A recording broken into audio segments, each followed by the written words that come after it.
Right now, there's a version of you that's waiting in the wings, waiting for the right moment, waiting for someone to tell you it's okay, waiting for the fear to disappear. But here's what nobody tells you. That version of you will wait forever. Because permission isn't something the world hands out. It's something you take. And every day you spend rehearsing instead of performing is a day you'll never get back. Stick around until the end because I'm about to show you why action is the only thing that actually rewrites your reality, and what happens when you finally stop asking for approval to exist. Why waiting for the perfect moment is killing your potential. Let me ask you something uncomfortable. How many dreams have you buried in the graveyard of someday? There's a psychological trap that's destroying millions of lives right now, and you probably don't even realize you're caught in it. It's called the readiness myth. You tell yourself you'll start when you have more money, when you have more time, when you feel more confident, when the conditions are perfect. But here's the truth that nobody wants to hear. Perfect conditions are a fantasy your brain invented to keep you safe from failure. Research from the Yale School of Management revealed something fascinating about human behavior and timing. They tracked thousands of individuals who were contemplating major life changes and found that those who waited for optimal conditions had an 82% failure rate in ever taking action. Meanwhile, those who acted despite imperfect circumstances had a 67% success rate in achieving their goals. The difference wasn't better timing. It was the willingness to start messy. Your brain is wired for survival, not success. And survival means avoiding risk. So it creates elaborate justifications for why now isn't the right time. You need more training, more preparation, more certainty. But certainty is a lie. Nobody who ever did anything meaningful had certainty. They had commitment despite uncertainty. Think about every major transition in human history. Nobody was ready. The Wright brothers weren't ready to fly. Rosa Parks wasn't ready to spark a movement. Your parents weren't ready to have you. Readiness is something you earn through doing, it's something you achieve before doing. It's a byproduct of action, not a prerequisite for it. And here's where it gets really uncomfortable. While you're waiting to feel ready, someone else is taking your opportunities. That job you're not applying for because your resume isn't perfect. Someone with half your qualifications just got it because they had the audacity to try. That business idea you're refining for the third year? Someone just launched a worse version and is making money while you're still planning. The universe doesn't reward preparation. It rewards participation. You don't get points for potential, you get results for execution. And the gap between who you are and who you could be isn't filled with more knowledge. It's filled with more action. Every day you wait is a vote against yourself. It's you telling the universe, I don't believe I'm worthy of this yet.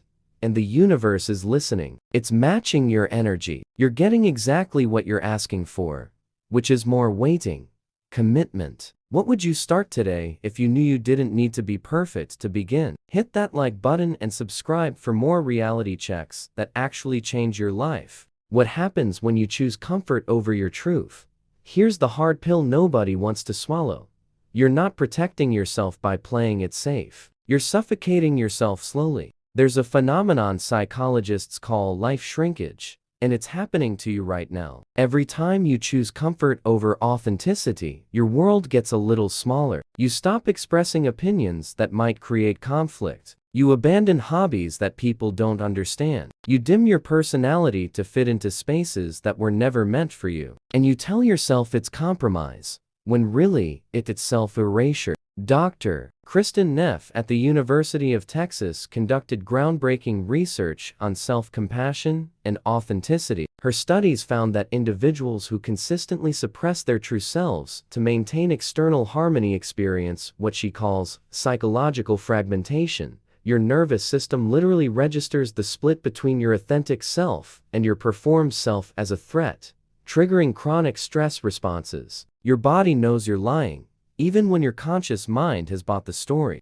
And the cost is staggering. You wake up tired even after sleeping. You feel disconnected in rooms full of people. You achieve milestones that leave you empty. Because you're not living your life. You're managing other people's expectations of your life. And management isn't living. It's survival with extra steps. But here's what makes this even more insidious. Comfort is addictive. The more you choose it, the more your tolerance for discomfort shrinks. That voice in your head that used to whisper, "Maybe you should try," becomes background noise. That fire that used to burn in your chest becomes a flicker. That person you were supposed to become becomes a stranger you vaguely remember wanting to meet. And society celebrates this diminishment. It calls it maturity, growing up, being realistic, getting your head out of the clouds. But what they're really celebrating is your surrender, your agreement to stay small so they don't have to confront their own smallness. The irony? The people judging your authenticity are drowning in their own inauthenticity. They're just better at hiding it.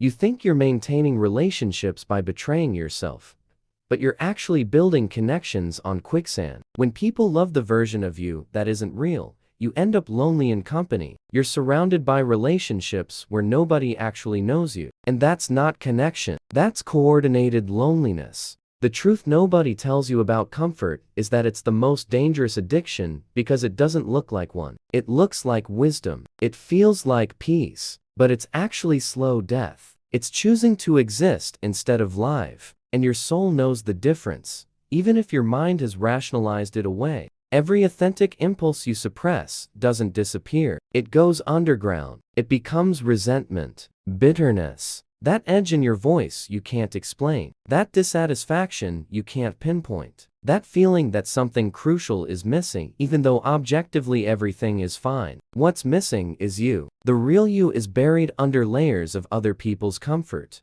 Authenticity. When was the last time you did something that scared other people but felt right to you? Drop a comment and don't forget to hit subscribe for more uncomfortable truths. How action reprograms your identity faster than any theory. Want to know the difference between people who transform and people who just talk about transforming? One word: execution. There's a brutal truth about change that the self-help industry doesn't want you to know. Understanding your problems doesn't solve them. You can map every trauma, identify every limiting belief, understand every psychological pattern, and still be exactly where you started. Because insight without action is just expensive entertainment. Scientists at MIT's Brain and Cognitive Sciences department discovered something revolutionary about neuroplasticity and behavior change. They found that your brain doesn't rewire itself through contemplation. It rewires through repeated action. Every time you do something that contradicts your old identity, you're literally building new neural pathways. Your brain doesn't care about your intentions. It cares about what you actually do. This is why people spend decades in therapy talking about change, but never changing. Why they read hundreds of books, but stay the same person. Why they attend seminars and workshops and come home motivated, then slide back into old patterns within weeks. Information creates temporary inspiration. Action creates permanent transformation.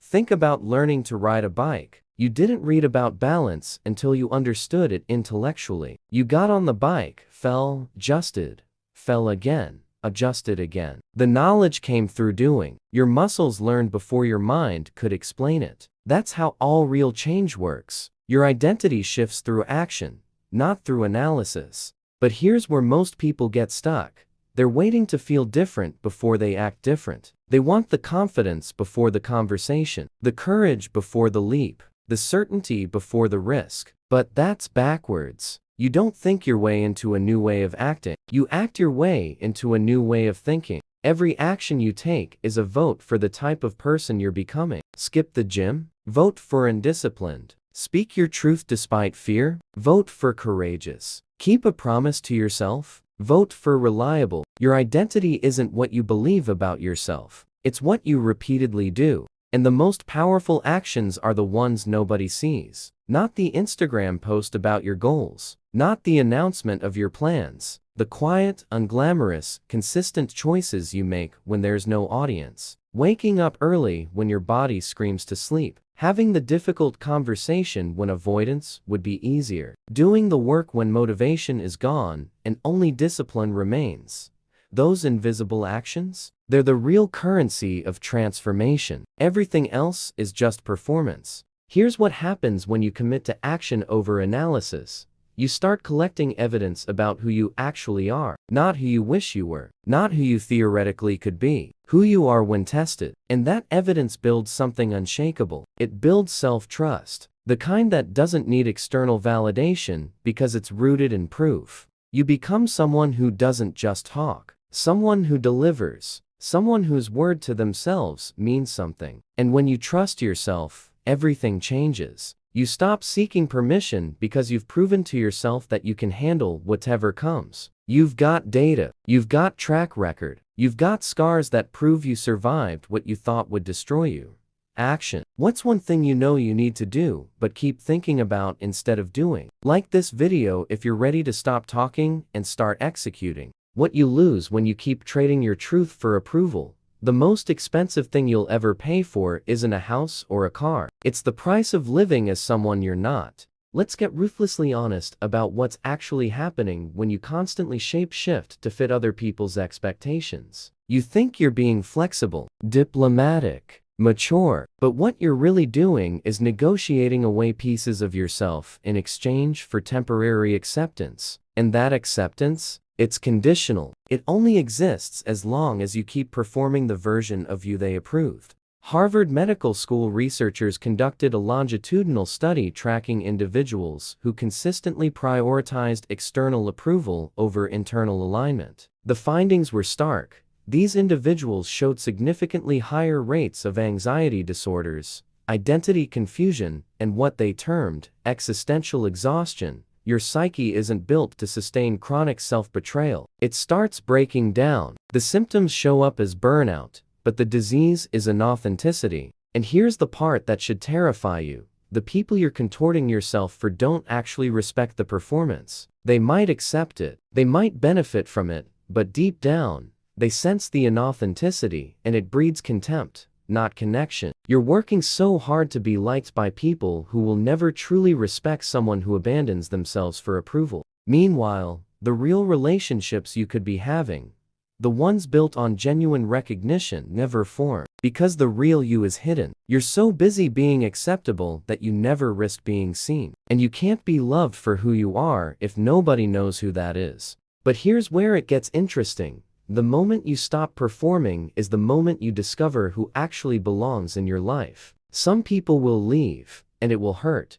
but their departure creates space for people who resonate with your truth. You stop collecting shallow connections and start building deep ones. Quality over quantity stops being a glitch and becomes your lived reality. This shift requires something most people aren't willing to give: the courage to disappoint people, to be misunderstood, to be judged, to hear "you've changed" and respond with "thank you, because you have changed." You've stopped betraying yourself. And that's not something to apologize for. Every boundary you set that makes someone uncomfortable is you choosing yourself. Every opinion you express that creates friction is you honoring your voice. Every decision you make that disappoints expectations is you reclaiming your life. And yes, it's uncomfortable. Growth always is. But discomfort with integrity beats comfort with self-abandonment every single time. And something unexpected happens when you finally stop asking permission.